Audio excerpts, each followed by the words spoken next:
Bom dia, boa tarde ou boa noite, pessoal. Tudo bem com vocês? Eu espero que sim. Sejam muito bem-vindos a mais um vídeo do canal Sistec Informática. Como todos os vídeos, eu estou pedindo no início que você pode deixar o like da confiança, porque o assunto hoje é muito importante. Para mim é um dos assuntos mais importantes da LPI inteira, no sentido que você vai trabalhar como administrador, tá certo? Nós vamos trabalhar com o objetivo 104.5 e isso é importante para a gente, tá? Mais uma vez, se gostar, deixa o like. Se não gostar, deixa o dislike.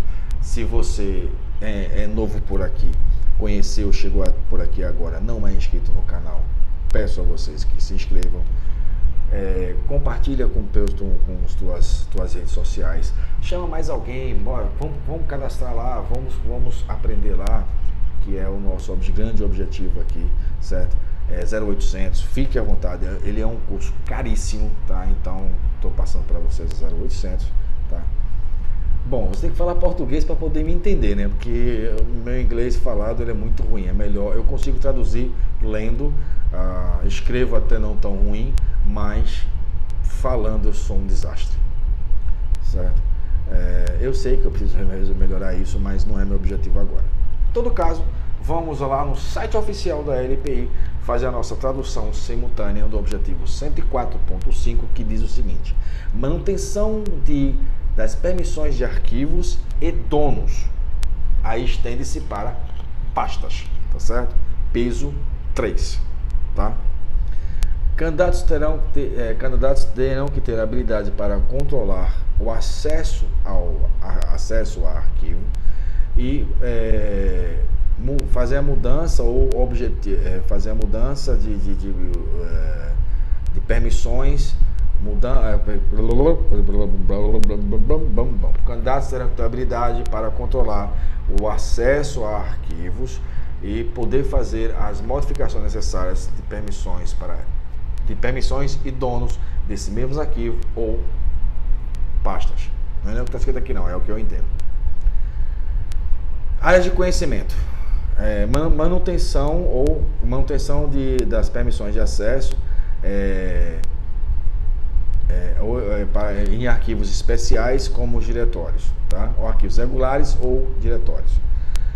Usar o modo de acesso do tipo SUID, SGID e o StickBit para manutenção de segurança, tá?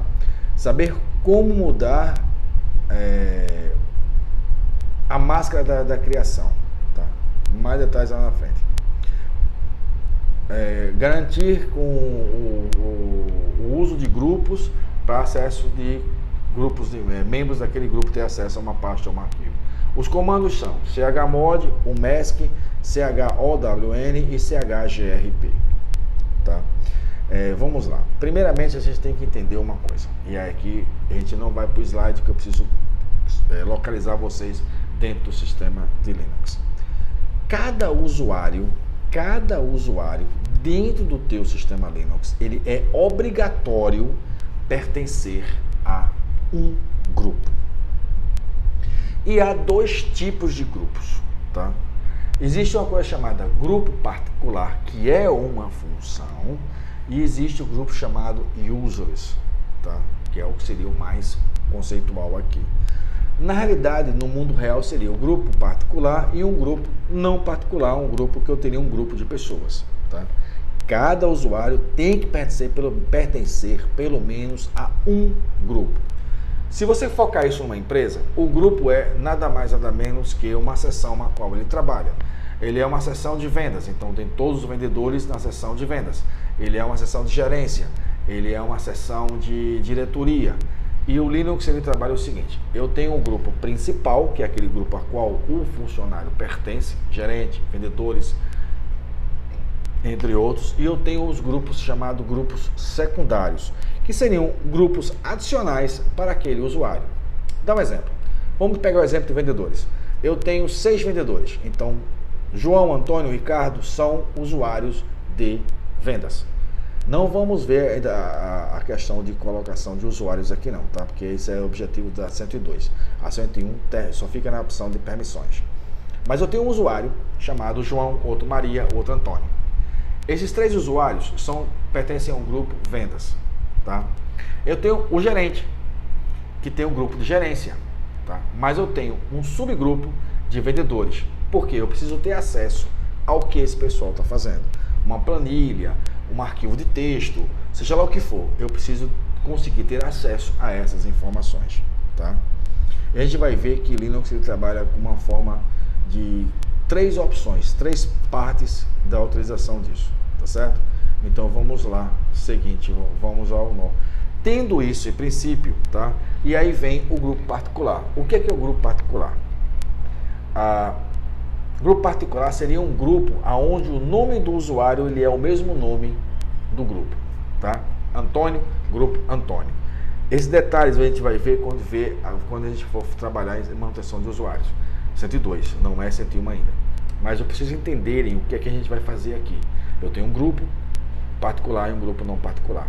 Isso vai definir a função de uma variável que tem dentro do sistema, que é controlada pelo aplicativo o Mask, tá? Então vamos agora para os slides, já que a gente tem uma ideia de como é que funciona a questão de permissão de grupos, tá certo? Vamos lá. Primeiramente, a gente precisa entender uma coisa. Antes de eu trabalhar nesse cara aqui, eu vou ter que mostrar a vocês um detalhe. Linux trabalha com 3 posições de permissões. O dono, o proprietário, ou seja, o user, que é criador dele, o grupo que esse criador pertence e os outros na qual ele pertence. Eu vou dar um exemplo aqui no texto, tá? Então vamos abrir aqui o meu arquivo texto, vou ampliá-lo o máximo que eu puder. Tem uma pasta no lixo aqui, tem lixo, tá aqui. Então eu vou limpar a tela aqui e vou fazer o seguinte, ls-l, que vai mostrar para mim detalhes desses caras, e aí eu vou separar 2 pontos principais, tá certo? Veja só, eu vou selecionar esse trecho aqui, eu vou copiar, Ctrl Shift C, e vou abrir um arquivo texto para facilitar a visualização de vocês aí, tá? Arquivo texto está aberto, eu vou colar essa informação e vou fazer a ampliação dele aqui para um valor bem alto, para poder explicar a vocês o que é isso. Pronto. E vou aqui pegar uma outra informação de um outro lugar, vou copiar e vou fazer a mesma coisa para aqui. Pronto. Deixa eu dar um Ctrl Z ali que ele fez uma coisa aqui. Beleza, nós temos aqui 2 permissões. Deixa eu exibir no formato página da web que ele amplia mais para mim. Ok, vamos lá. Primeira coisa que eu vou explicar para vocês aqui é o seguinte. Isso é uma coisa que vocês precisam começar a entender agora para poder chegar lá no final, avançar em cima do que eu preciso. Existem essas letras que ficam do lado esquerdo quando eu coloco o ls-l, que são as letras de permissões, tá certo? Esse primeiro caractere aqui define o tipo do arquivo que está sendo listado. E aí a gente vai voltar para o slide. O tipo do arquivo pode ser diretório, se houver um D no primeiro caractere, L para link simbólico. Link simbólico é uma ação especial do sistema Linux, que o arquivo ou pasta aponta para um outro arquivo. Não é atalho, é diferente de atalho, tá? Eu posso apontar para uma pasta, criar um link simbólico chamado bibliotecas, tá? E aponta para o usr/lib, o arquivo principal, o usr/lib, e o que eu enxergo aqui é como bibliotecas. Se tiver um C, ele é um canal de dispositivo. Se tiver um P, é um canal de FIFO, First In, First Out. Se tiver um S, ele é um socket de comunicação. Se tiver um sinal de menos, ele é um arquivo normal. E foi que eu separei o D de diretório e o arquivo normal nesse nosso texto aqui, tá? Esse primeiro caractere só faz isso, define o que é o tipo do arquivo. Nas próximas letras, a gente precisa entender que existe 3 posições para 3 itens diferentes, tá? Sempre serão colocados da seguinte forma: sempre haverá a posição do RWX. Não importa o que você vai definir, sempre terá o RWX. Caso não tenha aquela permissão, no lugar da letra aparece um traço de menos. E o que é o RWX? Voltando para o nosso amiguinho slide. O R significa leitura, o W escrita, o X execução, tá? O S, ele é o SUID e o T, ele é o stick bit. Cada um vai ser bem explicado isso aqui. Esse vídeo vai ficar meio grande, porque isso aqui é extremamente importante. Até para o uso do dia a dia, isso aqui é importante, tá? Voltando para nossa explicação aqui. Pronto, RWX determina as 3 permissões que o Linux tem, certo? Tanto para o usuário, quanto para o grupo, quanto para os outros. R de leitura, W de escrita e X de execução. Tendo isso em mente, a gente vai ter que observar as próximas letras.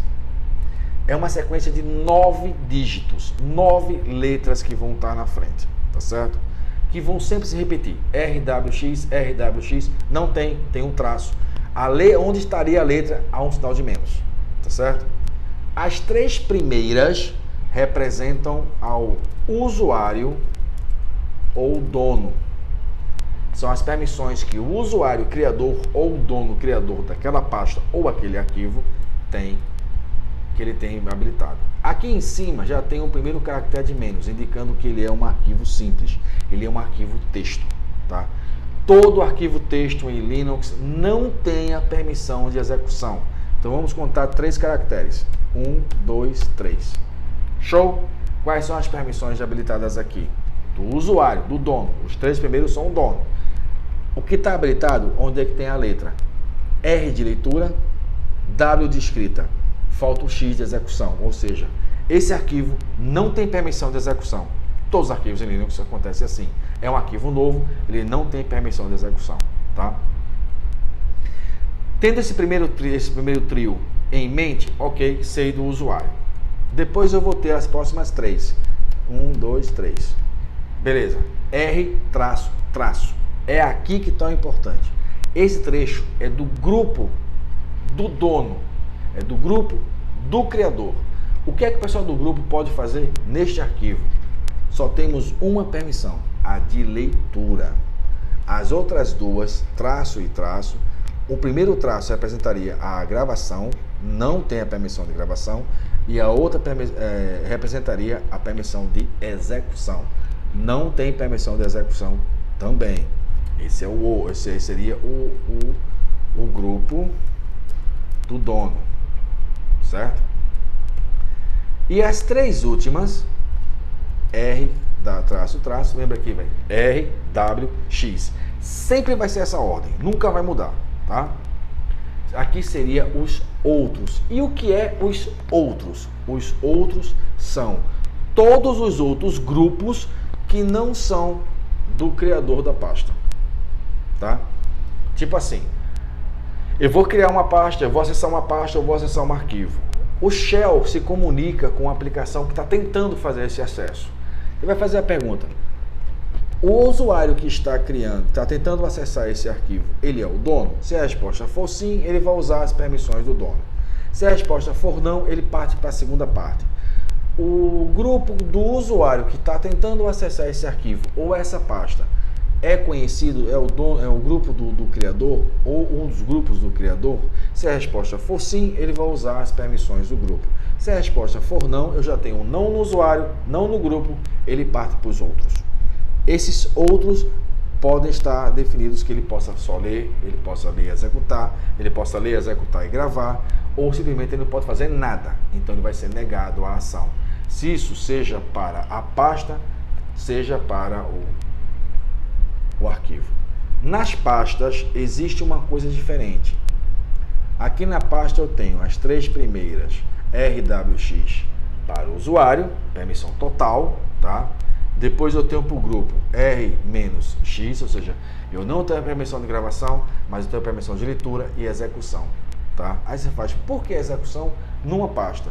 Se eu não tiver a opção de execução, eu não consigo entrar na pasta e listar o conteúdo dela, tá? É uma forma que o Unix trabalha para proteger as pastas. Não grava, mas lê e executa, tá? E da mesma forma, outros têm R-X, leitura, não grava e executa. Show? Entendido esse pedaço, se não entendeu, volta o vídeo e vê de novo, tá? Eu vou fechar aqui, porque os nossos comandos a seguir dependem do entendimento desse cara. O SUID e o stick bit a gente fala daqui a pouco, tá? Então, sabemos quem é o RWX, quais são para que serve aquelas letrinhas. A gente vai precisar entender o que é o chmod. Change mode, modificar as permissões de uma pasta ou de um arquivo, tá? O chmod é bem as taxas bem simples. Chmod, as opções, as permissões que eu vou passar para o arquivo ou para a pasta, tá?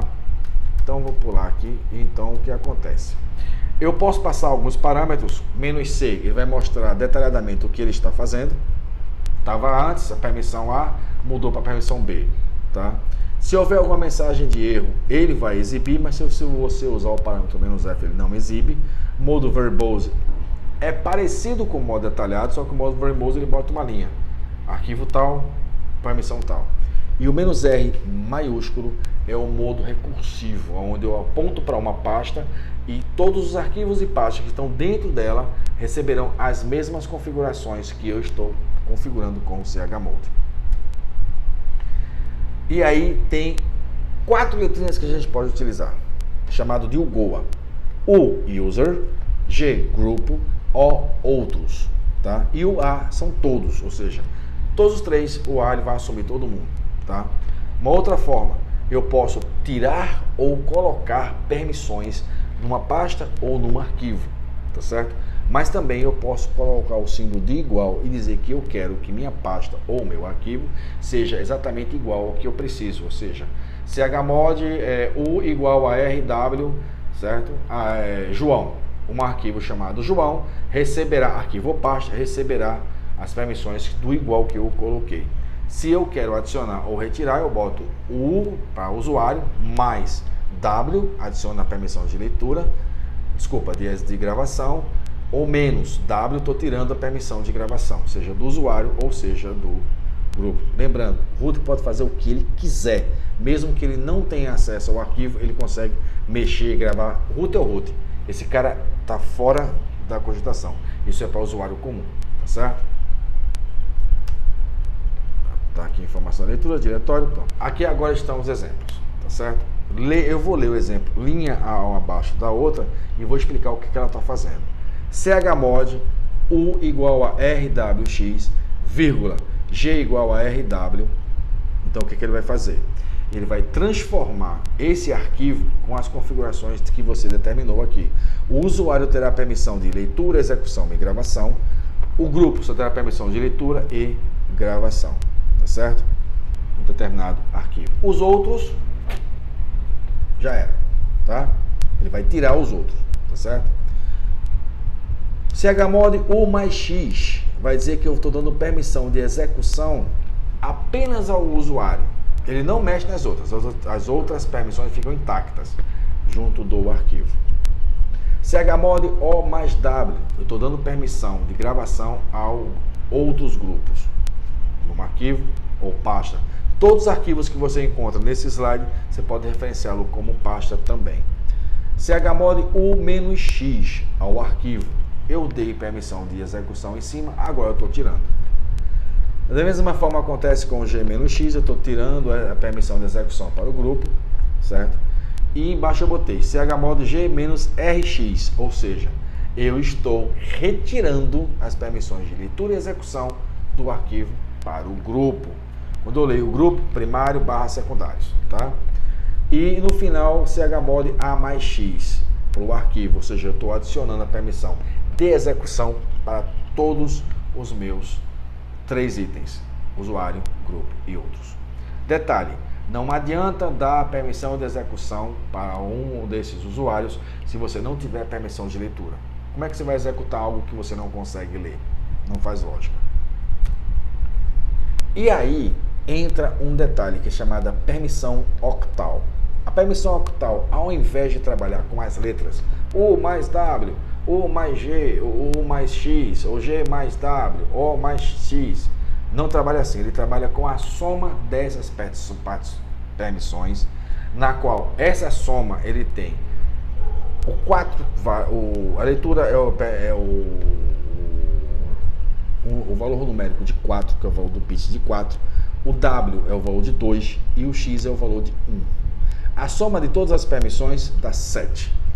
Retirar essas opções é 0. E aqui, dica de uso, toma cuidado, certo? Linux trabalha com toda a matemática, que zeros à esquerda são zeros. Se você usar o comando octal, você precisa passar as permissões para os 3. Ao contrário das letras, que eu posso definir que o usuário vai ter X e o grupo vai ter Y. Se você usar somente o octal, ele coloca lá 0 às esquerdas, e esse 0 às esquerdas vai assumir o grupo ou outros. E se você colocou, vou dar um exemplo prático, chmod 7 arquivo, o que vai acontecer? Ele vai ter que preencher as 3 opções, usuário, grupo e outros. Só que você informou um número só. Esse número, ele não sabe qual vai usar, então ele vai assumir ele como outros e 0 os outros 2. 0 grupo e 0 usuário e 0 grupo. Então o que acontece? 0 significa permissão nenhuma. Ele não terá leitura de escrita, nem de leitura, nem de escrita, nem de execução. Toma cuidado com isso. A melhor ideia é dar um ls-l antes, olha como estão as permissões, soma elas, tá? Para poder usar a questão do chmod utilizando o octal, tá? Exemplos: chmod 777 arquivo, dou permissão total para todo mundo no arquivo. Chmod 666 arquivo, eu dou permissão de leitura e escrita para todo mundo. Chmod 606 arquivo, permissão de leitura e escrita para usuário e outros, grupo não pode fazer nada. Chmod 700, permissão total para o usuário, nada para o grupo, nada para o meu outros. Isso aqui para segurança é fantástico. Chmod 500. Tá, mas espera aí. Como é que eu sei 6? Como é que eu sei 5? É a soma das permissões. 4 mais 2 dá 6. Permissão de leitura, ler e gravar, certo? Permissão 500. Quem é a permissão 500? É a permissão de ler e executar, que é a soma do 4 mais 1, certo? Permissão chmod 654, é só você somar as permissões. 6 é quem? É leitura e gravação. 4 mais 2 dá 6. Vai para quem? Primeira posição, grupo. Desculpa, usuário. 5, permissão de ler e executar. Para o grupo, ele poderá ler e poderá executar. 4, somente ler, que seria a permissão de outros. Tá certo?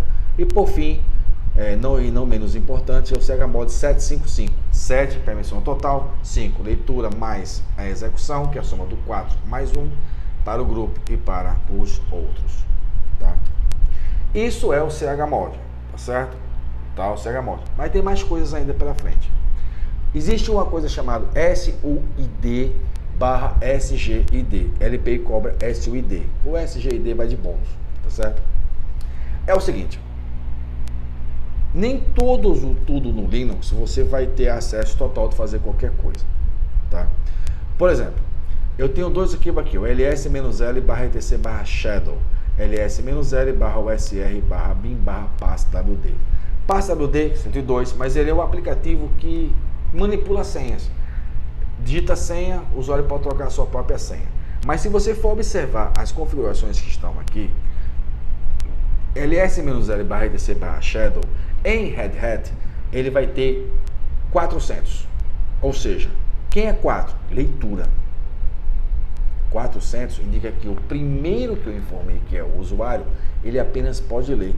Grupo e outros, nem sequer toca. Não lê, não faz nada. Ele não toca nesse arquivo. Esse arquivo é protegido. E isso não importa. Red Hat trabalha com essa questão de ser 400. Debian, na sua maioria das vezes, é 640. O que é 640? Leitura e gravação para o dono, 4 é de leitura para o grupo e 0 para os outros. Só que o dono desse arquivo é o root e o grupo desse arquivo é o shadow. Só o shadow, o grupo de shadow, consegue ler o arquivo 640. O root pode fazer ler e gravar. Como o root pode fazer qualquer coisa, no Red Hat 400 ele vai ler. Mas se você for observar, é o cara que guarda as senhas. O shadow é o arquivo que vai estar a senha do usuário lá. Como é que eu, como usuário comum, posso trocar minha senha? Pelas configurações que a gente observa, trazendo essas informações, eu não teria como trocar minha senha nunca. Só que quando você executa o ls-l passwd, certo? Eu vou mostrar aqui como é que ele apresenta pra gente, tá? Pra vocês entenderem melhor. ls-l barra usr bin passwd. usr bin, eu tô com o usr bin passwd. Aqui, vamos lá. Veja que ele colocou até, como o meu aqui é gráfico, ele colocou até uma coisinha diferente. Por quê? Porque existe uma coisa diferente aqui. Eu vou fazer aquele mesmo processo mostrando para vocês. RWS, aqui é que está a importância da história. RWS.